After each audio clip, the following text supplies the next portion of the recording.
The show Ted Lasso seems to be the TV show that we all needed in this very moment. Streaming on Apple TV, Ted Lasso is an American college football coach from Kansas City, hired by a British football team, which of course is soccer to us Americans. He was initially hired to just destroy the team Initially, he was hired to destroy the team, but through a combination of positivity, tenacity, hard work, love, and belief, Ted becomes beloved by the players, the fans, the ownership, and the viewers alike. When all civility in our world seems to evaporate, there we find Ted, reminding us that being kind and working together is paramount. From the very first episode, we learn that while Ted seems loved by all, there's one person who has fallen out of love with Ted, and that's his wife.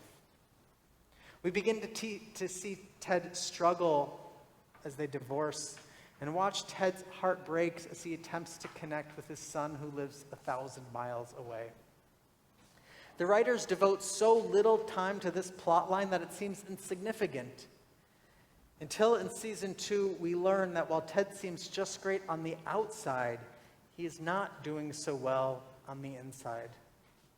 Eventually, we see him walking off the field and balled up on a ball on the team therapist's couch saying, "I want to make an appointment." Growing up in the Midwest, Ted was taught that we're supposed to bury our emotions, not work through them. He has a gift for knowing exactly what to say to everyone in his life except himself. Throughout the show, beneath his smile, his southern drawl, and embrace of everyone around him, Ted is struggling. He's the head coach of a well-known soccer club in England. I'm sure he's getting paid a hefty salary. But through all of that, it's hard for Ted to admit that he's not okay. It's harder still for him to admit that it's okay not to be okay. Eventually, admitting it's okay not to be okay means that he can seek the help and support that he truly needs. It can be hard for us to admit that we're not okay. Harder still for us to admit that it's okay not to be okay. And even harder still for us to go and seek help when we are struggling.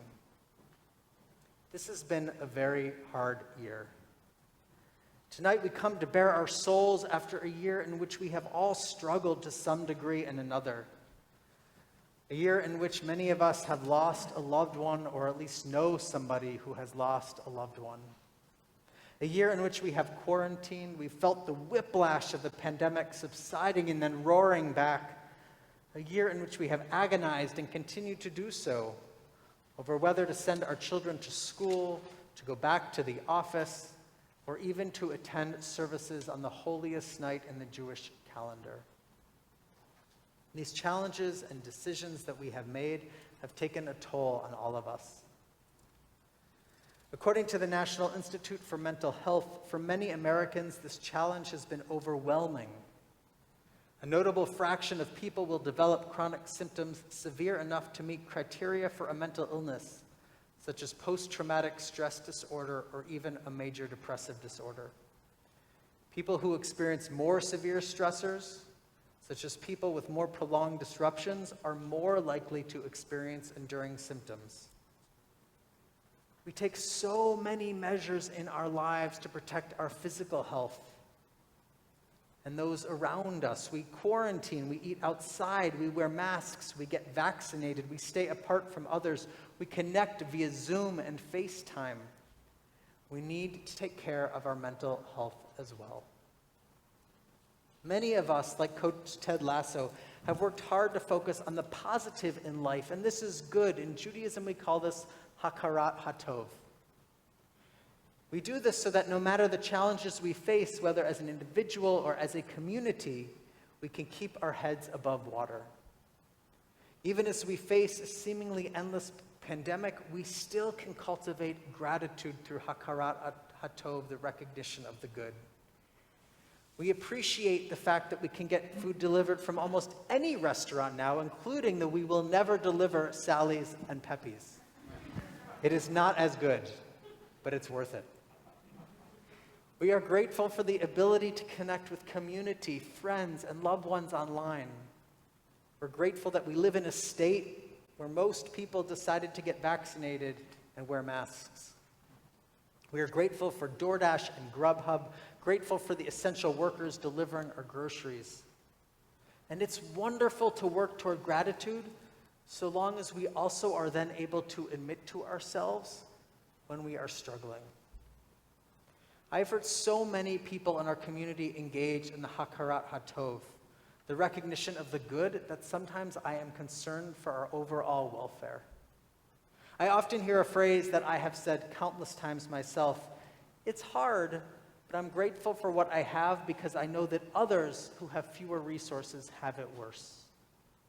And this might be true for some, and we should keep saying it, but if repeated, might cause us to say, I'm okay, and what we really mean to say is, I am not okay. And it's okay for us to not be okay. We don't want to find ourselves sidelined for the important game, whether that's being there for those who rely upon us, or for re-engaging in society when eventually it becomes safe to do so. Tonight on Yom Kippur, we engage in teshuvah, repentance. And according to Maimonides, a 12th century scholar, teshuvah begins by admitting that we are human and vulnerable.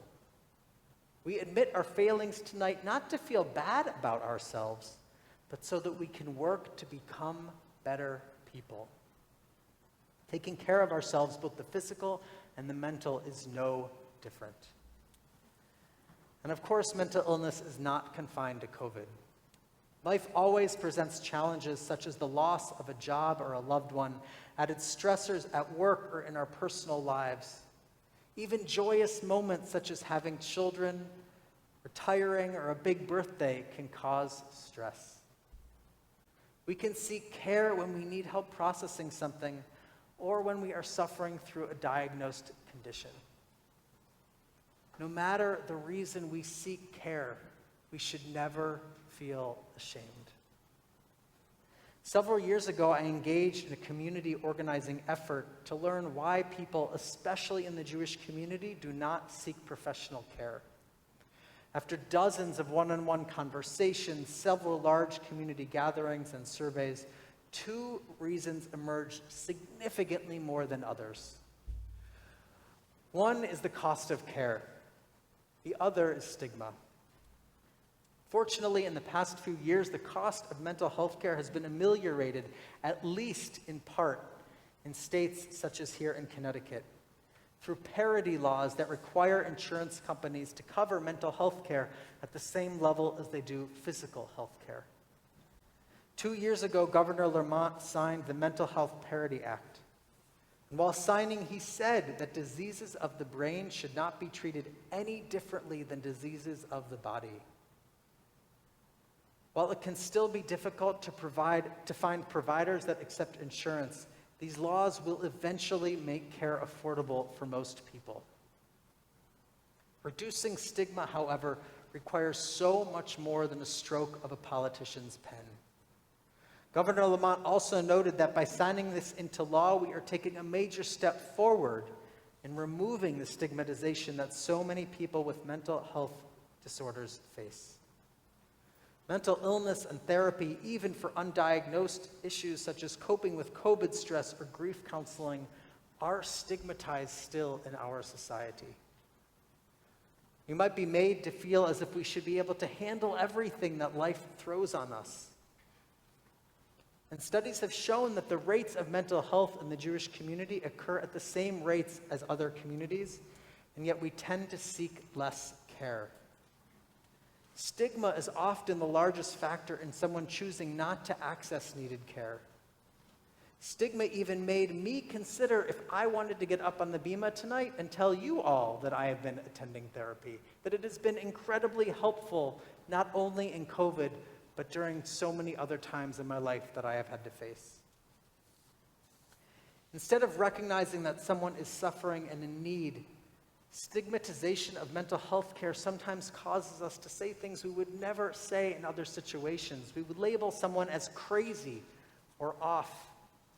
And these labels cause us to disengage from these individuals right when they need us the most.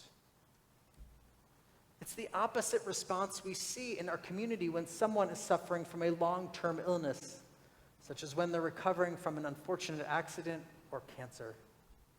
In those situations, people ask that their names are read out loud on the Mishaberach list.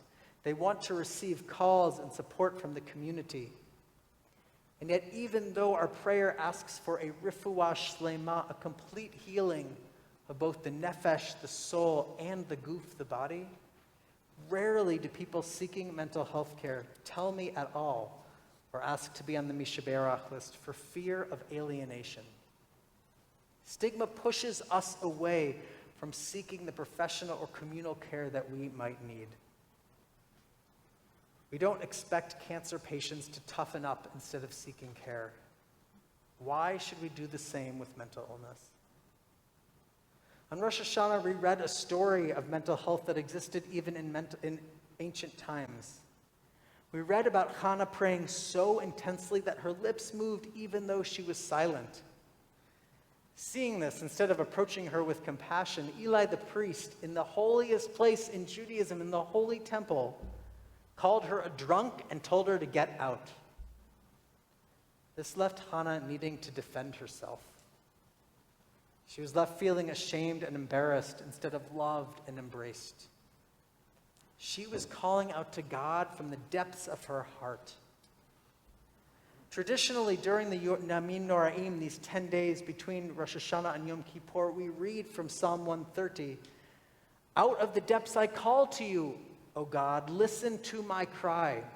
May your ears be attentive to my plea for mercy."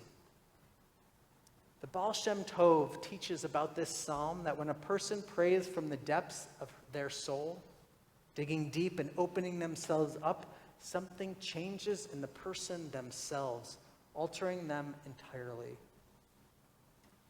When we find the strength or courage to reach out to God, to professionals, to others in our community, and ask for help, we can be changed as well. We can find ourselves better able to engage with our world and cope with difficult or stressful situations. The liturgy on Yom Kippur can be very difficult. We might think of God as being all-powerful and controlling our destiny, and that can be hard to approach God, especially when we're thinking about something as uncontrollable as mental illness. But Rabbi Harold Kushner, in his work, When Bad Things Happen to Good People, encourages us to think differently.